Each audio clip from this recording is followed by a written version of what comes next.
എല്ലാവർക്കും നമസ്കാരം. Biblical Christian എന്നുള്ളൊരു സബ്ജക്റ്റിൽ നിന്നാണല്ലോ നമ്മൾ സംസാരിച്ചു കൊണ്ടിരിക്കുന്നത്. ഇന്ന് നമ്മൾ സംസാരിക്കുന്നത് യോഹന്നാൻ്റെ സുവിശേഷം 5-ാം അധ്യായത്തിൽ നിന്നാണ്. അതിനകത്ത് അവിടെ എഴുതി വച്ചിരിക്കുന്ന ഒരു കാര്യമുണ്ട്. യെരുശലേമിൽ ആട്ടുവാതിൽക്കൽ എന്ന് പറയുന്നൊരു സ്ഥലത്ത് ബെത്സൈദ എന്നൊരു കുളമുണ്ടായിരുന്നു.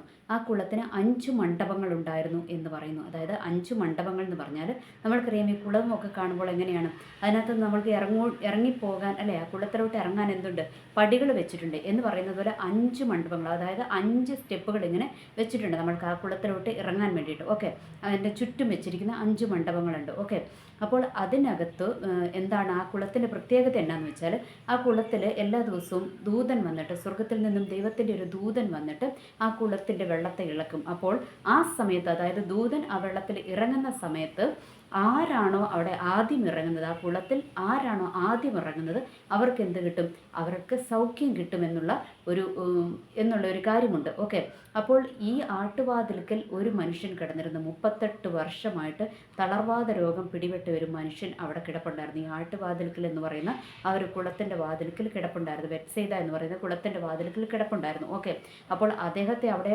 വീട്ടുകാർ അല്ലെങ്കിൽ ബന്ധുക്കൾ ആരെങ്കിലും കൊണ്ട് ഇട്ടതായിരിക്കും അല്ലേ, അല്ലെങ്കിൽ അദ്ദേഹത്തിന് തന്നെ അവിടെ വരുവാൻ പറ്റത്തില്ല. കാരണം വീട്ടുകാർക്കും നാട്ടുകാർക്കും ഒക്കെ നോക്കാൻ പറ്റത്തില്ല. അതുകൊണ്ട് ഇവരെന്ത് ചെയ്തു, അവിടെ കൊണ്ടുവന്ന് അങ്ങ് ഇട്ടു. ഓക്കെ, എല്ലാവരാലും ഉപേക്ഷിക്കപ്പെട്ട് ഒറ്റപ്പെട്ടിട്ട് ആ മനുഷ്യൻ അവിടെ വന്ന് കിടക്കുകയാണ്. ഓക്കെ, അപ്പോൾ അവിടെ വന്ന് കിടക്കുന്ന സമയത്ത് ഇദ്ദേഹം തളർവാദ രോഗിയായതുകൊണ്ട് ഇദ്ദേഹത്തിന് പെട്ടെന്ന് ആ കുളത്തിൽ ഇറങ്ങുവാൻ കഴിയത്തില്ല. ഓക്കെ, അപ്പോൾ ഇദ്ദേഹം ഇറങ്ങാനായിട്ട് ചെല്ലുമ്പോഴത്തേക്ക് എന്താകും, വേറെ ആൾക്കാർ അവിടെ ഇറങ്ങിയിരിക്കും. അപ്പോൾ ഇദ്ദേഹത്തിന് എന്ത് ചെയ്യാൻ പറ്റത്തില്ല, ഇദ്ദേഹത്തിന് അതിനകത്ത് ഇറങ്ങാൻ പറ്റത്തില്ല. അങ്ങനെ അദ്ദേഹം 38 വർഷമായിട്ട് ഇങ്ങനെ ഒന്ന് ഇറങ്ങാൻ കഴിഞ്ഞിരുന്നെങ്കിൽ, ഒന്ന് സൗഖ്യം കിട്ടിയിരുന്നെങ്കിൽ എന്ന് ആഗ്രഹിച്ച് അവിടെ കിടക്കുകയാണ്. പക്ഷേ അദ്ദേഹത്തിന് അതിന് സാധിക്കുന്നുണ്ടാകുന്നില്ല. കാരണം ചെറിയ രോഗമുള്ളവരും പെട്ടെന്ന് ചാടി ഇറങ്ങാൻ പറ്റുന്നവരും ഒക്കെ വന്നിട്ട് അവിടെ വന്ന് സൗഖ്യം പ്രാപിച്ച് പോവുകയാണ്. എന്ന് വെച്ചാൽ വിടുതൽ പ്രാപിച്ച് എല്ലാവരും പോകുന്ന ഈ മനുഷ്യൻ മാത്രം അവിടെ ഇങ്ങനെ കിടക്കുകയാണ് കേട്ടോ. അപ്പോഴാണ് യേശുക്രിസ്തു ആ വഴി വരുന്നത്. യേശുക്രിസ്തുവിൻ ആ വഴി വരാൻ കാരണം എന്താ, യാദൃശ്ചികമായി വന്നതാണോ? അല്ല, യേശുക്രിസ്തുവിനെ അറിയാം. ആ ബെത്സൈദ എന്ന് പറയുന്ന കുളക്കടവിൽ 38 വർഷമായിട്ടൊരു തളർവാദ രോഗി അവിടെ കിടപ്പുണ്ട്. ഞാൻ അങ്ങോട്ട് ചെന്നില്ല എങ്കിൽ ആ പുള്ളിക്ക് സൗഖ്യം കിട്ടത്തില്ല. ആ പുള്ളി അങ്ങനെ തന്നെ തീരത്തേ ഉള്ളൂ എന്ന് ദൈവത്തിന് നന്നായിട്ട് അറിയാം. അതുകൊണ്ട് ദൈവം എന്ത് ചെയ്തു, ആ ബെത്സൈദ എന്ന് പറയുന്ന കുളക്കടവിൽ ചെന്നു. അവിടെ ചെന്നിട്ട് ഈ തളർവാദ രോഗിയെ കണ്ടു അല്ലേ. അവിടെ ഒരുപക്ഷെ ഒരുപാട് രോഗികൾ കിടക്കുന്നുണ്ടാകും. പക്ഷേ അവരോടൊന്നും ദൈവം ചോദിച്ചില്ലേ. 38 വർഷമായിട്ട് ഒരു വിധത്തിലും രക്ഷ പ്രാപിക്കുവാൻ കഴിയാതെ, അല്ലെങ്കിൽ ഒരു വിധത്തിലും സൗഖ്യമാകുവാൻ കഴിയാതെ ഇരിക്കുന്ന ആ രോഗിയോട് മാത്രമാണ് യേശുക്രിസ്തു സംസാരിച്ചതല്ലേ. യേശുക്രിസ്തു ആ വ്യക്തിയോട് ചോദിച്ചു, നിനക്ക് സൗഖ്യമാകുവാൻ മനസ്സുണ്ടോ എന്ന് ചോദിച്ചപ്പോൾ പുള്ളി പറഞ്ഞു, കർത്താവേ, എനിക്ക് മനസ്സുണ്ട്, അതുകൊണ്ടാണല്ലോ ഞാനിവിടെ വന്ന് കിടക്കുന്നത്. പക്ഷേ ഞാനിവിടുന്ന് ഇറങ്ങാൻ തയ്യാറായി വരുമ്പോഴത്തേക്കും, ഞാൻ തളർവാദ രോഗിയാണല്ലോ, അപ്പോൾ എനിക്ക് ഇറങ്ങാൻ തയ്യാറായി വരുമ്പോഴത്തേക്കും മറ്റൊരുത്തൻ വന്ന് അതിനകത്ത് ഇറങ്ങി സൗഖ്യം പ്രാപിച്ചു പോയിട്ടുണ്ടാകും. അതുകൊണ്ട് എനിക്ക് പറ്റാറില്ല. അതുകൊണ്ട് എനിക്കെന്തുണ്ട്, സൗഖ്യം പ്രാപിക്കുവാൻ എനിക്ക് മനസ്സുണ്ട് എന്ന് യേശുക്രിസ്തുവിനോട് പറയുവാനിടയായി തീർന്നപ്പോൾ യേശുക്രിസ്തു എന്ത് ചെയ്തു, ആ മനുഷ്യനോട് പറഞ്ഞു, എഴുന്നേറ്റ് നിൻ്റെ കിടക്കയും എടുത്ത് നടക്കാൻ പറഞ്ഞു. ഓക്കെ, അപ്പോൾ ആ മനുഷ്യൻ അങ്ങനെ സുഖം പ്രാപിച്ചു കിടക്കയും എടുത്ത് നടക്കാൻ തുടങ്ങിയപ്പോൾ അതിൻ്റെ ഇടയ്ക്ക് യേശുക്രിസ്തു ഒരു കാര്യം കൂടി ആ മനുഷ്യനോട് പറയുവാൻ മറന്നില്ല. എന്തായിരുന്നെന്നറിയാവോ, ഇതിലും ദോഷമായത് ഭവിക്കാതിരിക്കാൻ മേലിൽ പാപം ചെയ്യരുത് എന്നും കൂടെ ഒരു താക്കീതും കൂടെ ആ മനുഷ്യന് കൊടുക്കുവാനിടയായി തീർന്നു. ഓക്കെ, അപ്പോൾ ഇന്നത്തെ ഇതിനകത്തൂടെ നമ്മൾക്ക് മനസ്സിലാകുന്ന കാര്യം എന്താണ്, നമ്മളുടെ ജീവിതത്തിൽ അല്ലേ, നമ്മളുടെ ജീവിതത്തിൽ രോഗങ്ങൾ വരും. അത് പല വിധത്തിലുണ്ടാകും നമ്മളുടെ ജീവിതത്തിലെ രോഗങ്ങൾ. ഓക്കെ, നമ്മൾക്കറിയാം, ചിലപ്പോൾ നമ്മൾ ഹോസ്പിറ്റലുകളിലൊക്കെ ഒരു രോഗിയായിട്ട് ചെന്ന് കഴിയുമ്പോൾ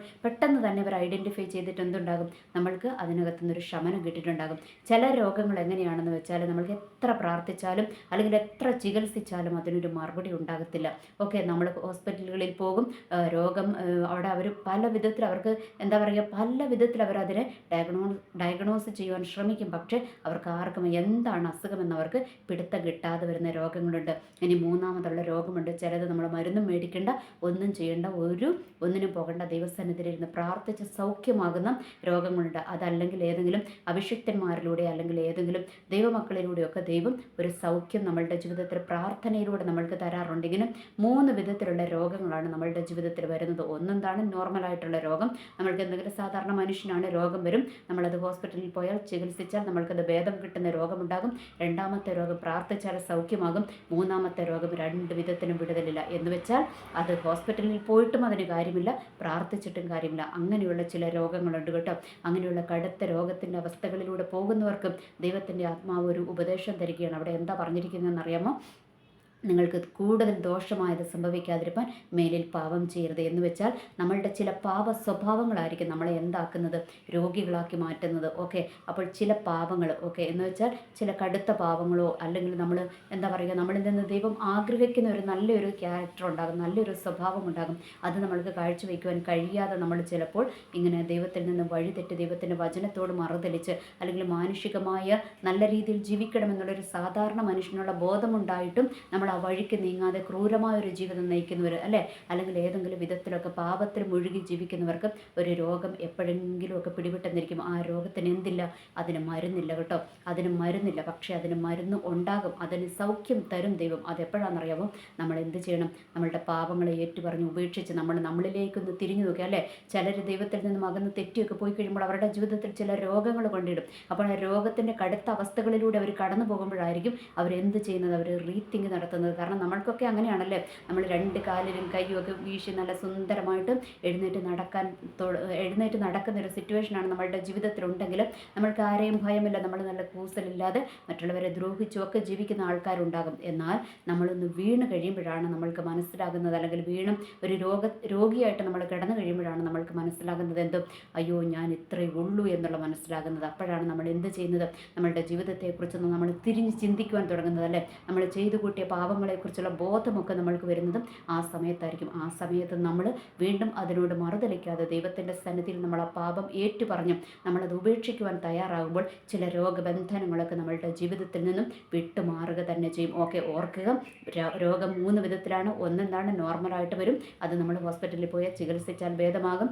രണ്ടാമത്തെ രോഗം ദൈവത്തിൻ്റെ മഹത്വം നമ്മളിൽ വെളിപ്പെടുവാൻ അത് പ്രാർത്ഥന കൊണ്ട് മാറും. മൂന്നാമത്തത് എന്താണ്, നമ്മളുടെ പാപത്താൽ പിശാച് നമ്മളുടെ മേൽ കൊണ്ടിട്ടിരിക്കുന്ന രോഗമാണ്. ഓക്കെ, അത് ആ പാപത്തിൽ നിന്ന് നമ്മൾ വിടുതൽ പ്രാപിച്ച് ആ പാപം പറഞ്ഞ് ഉപേക്ഷിച്ചാൽ മാത്രമേ ആ രോഗത്തിന് ശമനം ഉണ്ടാകത്തുള്ളൂ. അപ്പോൾ ഇവിടെ 38 വർഷമായി കിടന്ന രോഗിയെ സംബന്ധിച്ചിടത്തോളം ആ വ്യക്തിനെ എല്ലാവരും ഉപേക്ഷിച്ചു അല്ലേ, നാട്ടുകാരും വീട്ടുകാരും എല്ലാവരും ഉപേക്ഷിച്ച് എവിടെ കൊണ്ട് ഇട്ടിരിക്കുകയാണ്, അവിടെ ആ ഒരു കുളത്തിൻ്റെ വാതിൽക്കൽ കൊണ്ട് ഇട്ടിരിക്കുകയാണ്. അവിടെ 38 വർഷമായിട്ട് ആ മനുഷ്യനിങ്ങനെ കിടക്കുകയാണ്. ആ പുള്ളിക്ക് യാതൊരു വിധത്തിലും ഒരു വിടുതൽ ജീവിതത്തിൽ കിട്ടുന്നില്ല. അതുപോലെ നമ്മളുടെ ജീവിതത്തിൽ നമ്മൾ എത്ര പ്രാർത്ഥിച്ചിട്ടും ഉപവസിച്ചിട്ടും നമ്മളുടെ ജീവിതത്തിൽ ഒരു വിടുതൽ കിട്ടുന്നില്ല. അല്ലെങ്കിൽ നമ്മളെന്താണ് പല സ്ഥലങ്ങളിൽ ഓടുമല്ലേ, അവിടെ പ്രാർത്ഥനയുണ്ടെന്ന് പറയുമ്പോൾ അങ്ങോട്ട് പോകും, അല്ലെങ്കിൽ അവിടെ ഒരു പൂജ ചെയ്യാൻ പോകും, അല്ലെങ്കിൽ അവിടെ ഒരു എന്താ പറയുക ഒരു മന്ത്രവാദി ഉണ്ടെങ്കിൽ അവരുടെ അടുത്ത് പോകും.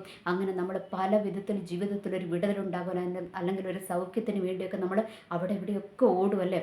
അവിടെ ഉണ്ടെന്ന് കേൾക്കുമ്പോൾ അങ്ങോട്ടോടും, ഇവിടെ ഉണ്ടെന്ന് കേൾക്കുമ്പോൾ ഇങ്ങോട്ടോകും ഓടും. അങ്ങനെയൊക്കെ പല സ്ഥലങ്ങളിലോട്ട് നമ്മൾ ഓടും. ഒരു ദൈവവേദനെ സംബന്ധിച്ചിടത്തോളം അവരെന്ത് ചെയ്യും, പ്രാർത്ഥിക്കും, ഉപവസിക്കും, എല്ലാം ചെയ്യും. നല്ല ദൈവദാസന്മാരുടെ അടുത്തൊക്കെ പോയി പ്രാർത്ഥിക്കും. പക്ഷേ ജീവിതത്തിൻ്റെ ഒരു മേഖലകളിൽ നമ്മൾക്ക് എന്ത് ചെയ്യാൻ പറ്റുന്നില്ല, ഒരു സ്റ്റെപ്പ് മുന്നോട്ട് വയ്ക്കുവാനും പറ്റുന്നില്ല, നമ്മൾക്ക് മുന്നോട്ട് പോകുവാനും പറ്റുന്നില്ല. അങ്ങനെ വരുന്ന സിറ്റുവേഷനിൽ എന്താ ചെയ്തിരിക്കുന്നതെന്നറിയാമോ, ദൈവം തന്നെ നമ്മളുടെ ജീവിതത്തിലേക്ക് ഇറങ്ങി വന്ന് നമ്മളെ വിടുവിക്കുന്ന ഒരു സന്ദർഭം നമ്മളുടെ ജീവിതത്തിൽ ദൈവം വെച്ചിട്ടുണ്ടാകും. എന്ന് വെച്ചാൽ ഒരു മനുഷ്യനും നമ്മളെ രക്ഷിക്കുവാൻ കഴിയുന്നില്ല, ഒരു വ്യക്തിക്ക് നമ്മളെ രക്ഷിക്കുവാൻ കഴിയുന്നില്ല. നമ്മൾക്ക് ചെയ്യാവുന്നതൊക്കെ നമ്മൾ ചെയ്തു, നമ്മൾ മുടക്കാവുന്ന പൈസയെല്ലാം നമ്മൾ മുടക്കി. പക്ഷേ ഒരു വിധത്തിലും ആത്മീയമായോ ഭൗതികമായോ നമ്മൾക്ക് മുന്നോട്ട് പോകുവാൻ കഴിയുന്നില്ല. അല്ലെങ്കിൽ രോഗാവസ്ഥയിൽ നിന്നൊരു വിടുതൽ പ്രാപിക്കാൻ നമ്മൾ കഴിയാതെ ഇരിക്കുന്ന സിറ്റുവേഷനിലാണ് ദൈവം നമ്മളുടെ ജീവിതത്തിലേക്ക് കടന്നു വരും എന്നുള്ളൊരു സന്ദേശമാണ് ദൈവം നമ്മൾക്ക് ഇന്ന് നമ്മളോട് സംസാരിക്കുന്നതൊക്കെ. ദൈവത്തിന് മാത്രം കടന്നു വന്നും നമ്മളെ രക്ഷിക്കുവാൻ കഴിയും. അതുകൊണ്ട് നമ്മളൊന്ന് ഓർക്കുക, നമ്മളുടെ ജീവിതത്തിൽ നമ്മൾ അവിടെ ഇവിടെയും ഒക്കെ പോയി നമ്മൾക്ക് ഒരു വിധത്തിലും വിടുതലില്ലാതെ നമ്മളൊരു നിരാശയിലിരിക്കുമായിരിക്കും, അല്ലെങ്കിൽ ആത്മീയമായൊരു മടുപ്പ് പ്രാപിച്ച് നമ്മൾ ഇരിക്കുകയായിരിക്കും. ആരെങ്കിലും നമ്മളെ ഒന്ന് വന്ന് വിടുവിച്ചിരുന്നെങ്കിൽ എന്നൊക്കെ നമ്മളൊന്ന് വല്ലാതെ ആഗ്രഹിച്ചിരിക്കുന്ന സിറ്റുവേഷൻ ഉണ്ടാകും. അങ്ങനെ ആരെങ്കിലും തകർന്നും തളർന്നും ഒക്കെ ഇന്ന് ഇരിക്കുന്നുണ്ടെങ്കിൽ ഓർക്കുക, നമ്മളെ രക്ഷിക്കുവാൻ ഒരുത്തൻ കടന്നു വരും. ആരാണ്? ദൈവം കടന്നു വരും. ആരും നമ്മളെ കണ്ടില്ലെങ്കിലും, ആരും നമ്മൾക്ക് വേണ്ടി പ്രാർത്ഥിച്ചില്ലെങ്കിലും, അല്ലെങ്കിൽ നമ്മൾക്ക് തന്നെ പ്രാർത്ഥിച്ച് വിടുതൽ ഏറ്റെടുക്കുവാൻ കഴിയാത്ത സാഹചര്യങ്ങളിൽ, അല്ലെങ്കിൽ നമ്മൾ രോഗിയായിട്ട് എല്ലാവരും ഉപേക്ഷിക്കപ്പെട്ട് തള്ളപ്പെട്ടിരിക്കുന്ന സാഹചര്യങ്ങളിൽ, നമ്മളുടെ ജീവിതത്തിൽ ഏത് ഡാർക്ക് സിറ്റുവേഷനിലും നമ്മൾ ഒറ്റപ്പെട്ടിരിക്കുകയാണോ, അവിടെ നമ്മളെ കാണുന്ന ഒരു കണ്ണുണ്ട്. അത് ദൈവത്തിൻ്റെ കണ്ണാണ് കേട്ടോ. ആ ദൈവത്തിൻ്റെ കണ്ണ് എന്താണ്? അത് നമ്മളോട് കരുണ കാണിക്കുമല്ലേ. നമ്മൾ എത്രയാണെങ്കിലും ദൈവത്തിന് നമ്മളോട് എന്നെങ്കിലും ഒരിക്കലും എന്ത് തോന്നും? കരുണ തോന്നും. അതുകൊണ്ട് ആ ദൈവത്തിൻ്റെ കരുണ നമ്മളിലേക്ക് ഒഴുകി വരുന്ന ഏതെങ്കിലും ഒരു ദിവസം അല്ലെങ്കിൽ ഒരു സമയം നമ്മളുടെ ജീവിതത്തിൽ ഉണ്ട് എന്നുള്ളത് നമ്മൾ മറക്കാതിരിക്കുക. അല്ലെങ്കിൽ നമ്മൾക്ക് ഒരു വിടുതലിൽ എല്ലാം തീർന്നു, എല്ലാം അവസാനിച്ചു, എൻ്റെ ജീവിതത്തിന് ഇവിടെ കൊണ്ട് ഞാൻ ഫുൾ സ്റ്റോപ്പ് ഇട്ടു എന്ന് കരുതി നമ്മളിങ്ങനെ ആർക്കോ വേണ്ടി ജീവിച്ചു പോവുകയാണ്. അല്ലെങ്കിൽ നമ്മൾ ഒരു വികാരവും ഇല്ലാതെ നമ്മളിങ്ങനെ ചുമ്മാ ചത്തതിനൊക്കെ ജീവിച്ചിരിക്കണം എന്ന രീതിയിലാണ് നമ്മളുടെ ജീവിതം ഇന്ന് മുന്നോട്ട് പോകുന്നതെങ്കിൽ അങ്ങനെയുള്ളവരോടാണ് ഇന്ന് ദൈവത്തിന് സംസാരിക്കാനുള്ളത്. എന്താണ്? നമ്മളെ വിടുവിക്കുവാൻ കടന്നു വരുന്ന ഒരു ദൈവമുണ്ട് കേട്ടോ. ആ 38 വർഷമായി കിടന്ന ആ തളർവാദ രോഗിയുടെ അടുത്തോട്ട് ദൈവം ഇറങ്ങിച്ചെന്നു അല്ലേ. ആ പുള്ളി അവിടെ ദൈവത്തിൻ്റെ ഒരു എന്താ പറയുക, ഒരു ആ കുളത്തിൻ്റെ മാലാഖ അവിടെ ഇറങ്ങുമ്പോൾ, അല്ലെങ്കിൽ ദൈവത്തിൻ്റെ ദൂതൻ ഇറങ്ങിയ കുളം കലക്കുമ്പോൾ അതിനകത്തോട്ട് ഒന്ന് ഇറക്കി അദ്ദേഹത്തെ കിടത്തുവാൻ പോലും, അദ്ദേഹത്തെ ഒന്ന് സഹായിക്കുവാൻ പോലും ആരും ഉണ്ടായിരുന്നില്ല. എന്നാൽ അങ്ങനെ തന്നെ ഒരു സിറ്റുവേഷനിൽ ഇരിക്കുന്ന വ്യക്തിയെ കാണുന്ന ഒരു കണ്ണുണ്ട്. അത് വേറെ ആരുടെയും കണ്ണല്ല, സ്വർഗത്തിലെ ദൈവത്തിൻ്റെ കണ്ണാണ്. ആ ദൈവം നമ്മളുടെ അടുത്തേക്ക് ഇറങ്ങി വന്ന് നമ്മളെ വിടുവിക്കുവാൻ ശക്തനാണ്. പിന്നെ ദൈവം ആ മനുഷ്യനോട് ചോദിച്ചൊരു ക്വസ്റ്റ്യൻ ഉണ്ട് കേട്ടോ, നിനക്ക് സൗഖ്യമാക്കുവാൻ മനസ്സുണ്ടോ എന്ന്. അപ്പോൾ നമ്മൾക്ക് എന്തുണ്ടാകണം? നമ്മൾക്കൊരു മനസ്സുണ്ടാകണം. ദൈവമേ, അങ്ങനെയൊന്ന് വിടുവിച്ചിരുന്നെങ്കിൽ, ദൈവം വിടുവിക്കാൻ വേണ്ടി നമ്മളൊരു കാത്തിരിപ്പെങ്കിലും നമ്മളുടെ ഉള്ളിൽ ഉണ്ടാകണം. അങ്ങനെ ഉള്ളപ്പോഴാണ് ദൈവം വന്നിട്ട് നമ്മളെ വിടുവിക്കുന്നതും കൂടെ നമ്മൾ ഓർക്കുക. കാരണം നമ്മൾക്ക് അതിന് മനസ്സുണ്ടാകണം. ദൈവത്തിന് വേണ്ടി ഏൽപ്പിച്ചു കൊടുക്കുവാൻ നമ്മൾക്ക് എന്തുണ്ടാകണം? മനസ്സുണ്ടാകണം. പിന്നെ രണ്ടാമത്തെ കാര്യം നമ്മൾ മറക്കരുത്, നമ്മളുടെ ജീവിതത്തിൻ്റെ പാപ സ്വഭാവങ്ങൾ അത് നമ്മളുടെ ജീവിതത്തിൽ നിന്ന് നമ്മൾ എടുത്തു മാറ്റി കളഞ്ഞു കഴിയുമ്പോഴായിരിക്കും ദൈവം എന്ത് ചെയ്യുക? നമ്മളുടെ ജീവിതത്തിലേക്ക് ഇറങ്ങി വരും. ചിലപ്പോൾ ചില വിടുതലുകളും ചില രോഗങ്ങളൊക്കെ നമ്മളെ തളർത്തുവാൻ, കാരണം നമ്മളുടെ ജീവിതത്തിൻ്റെ നേരായ വഴിയിലൂടെ അല്ല നമ്മൾ സഞ്ചരിക്കുന്നതെങ്കിൽ, അല്ലെങ്കിൽ ചില പാപങ്ങൾ, ചില പാപ സ്വഭാവങ്ങൾ നമ്മളുടെ ജീവിതത്തിലുണ്ടെങ്കിൽ ഇനി ഒന്നും വേണ്ട കേട്ടോ. നമ്മൾ വിചാരിക്കും എല്ലാവരും ചെയ്യുന്നതല്ലേ എന്ന് വിചാരിക്കും. ഗവൺമെൻറ് ഓഫീസുകളിലൊക്കെ നമ്മൾ ജോലി ചെയ്യുന്നവരായിരിക്കും. അപ്പോൾ എന്ത് ചെയ്യും? അവിടെ കൈക്കൂലി എന്ന് പറയുന്ന ഒരു മഹാവിപത്ത് ഒളിഞ്ഞിരിപ്പുണ്ട് കേട്ടോ. അതിനകത്ത് ഒത്തിരി പേരുടെ കണ്ണുനീര് അതിനകത്തുണ്ടാകും. ആ കണ്ണുനീരും എടുത്ത് നമ്മൾ എങ്ങോട്ട് പോകരുത്? നമ്മളുടെ വീട്ടിനകത്തോട്ട് പോകരുത്. അത് വലിയ പാപമാണ് കേട്ടോ. അപ്പോൾ അങ്ങനെ ഉണ്ടെങ്കിൽ അത് നമ്മളുടെ ജീവിതത്തിൽ നിന്ന് സ്റ്റോപ്പ് ചെയ്യുക. കാരണം ദൈവം നമ്മൾക്ക് നല്ലൊരു ജോലി ഒരുക്കിയിട്ടുണ്ടെങ്കിൽ അതിലൂടെ നമ്മൾക്ക് വേണ്ടുന്നതൊക്കെ ദൈവം നമ്മൾക്ക് തരും. നമ്മൾ കുറുക്ക് വഴിയിലൂടെ ഉണ്ടാക്കാൻ പോകരുത്. അതുകൊണ്ട് ഒരിക്കലും നമ്മൾ എന്ത് ചെയ്യരുത്? നമ്മൾ ഇത് ചെയ്യരുത്. നമ്മൾ കൈക്കൂലി ഒന്നും മേടിക്കാതെ നമ്മൾ ഇരിക്കുക. അങ്ങനെയുള്ളൊരു പാവ സ്വഭാവം നമ്മളുടെ ജീവിതത്തിലുണ്ടെങ്കിൽ അതൊക്കെ നമ്മൾ ഉപേക്ഷിച്ച് കളയുക. അപ്പോൾ എന്ത് ചെയ്യും? ആർക്കും വിടുവിക്കുവാൻ കഴിയാത്ത, നമ്മൾ എത്ര പരിശ്രമിച്ചിട്ട് നമ്മൾക്ക് മുന്നേറുവാൻ കഴിയാത്ത, നമ്മൾക്ക് വിടുതൽ പ്രാപിക്കുവാൻ കഴിയാത്ത മേഖലകളിലേക്ക്, നമ്മളുടെ ആത്മീയ, ഭൗതിക, ശാരീരിക മണ്ഡലങ്ങളിലേക്ക് കടന്നു വരുവാൻ ദൈവത്തിന് കഴിയും. ആ ദൈവം നമ്മളെ സുഖപ്പെടുത്തും. ആ ദൈവം നമ്മളെ വിടുവിച്ചെടുക്കും എന്നുള്ളൊരു സന്ദേശമാണ് ഇന്നത്തെ വചനത്തിലൂടെ ദൈവം നമ്മളോട് സംസാരിക്കുന്നത്. എനിവേ, എല്ലാവർക്കും നല്ലൊരു ദിവസം ആശംസിക്കുന്നു. നന്ദി, നമസ്കാരം.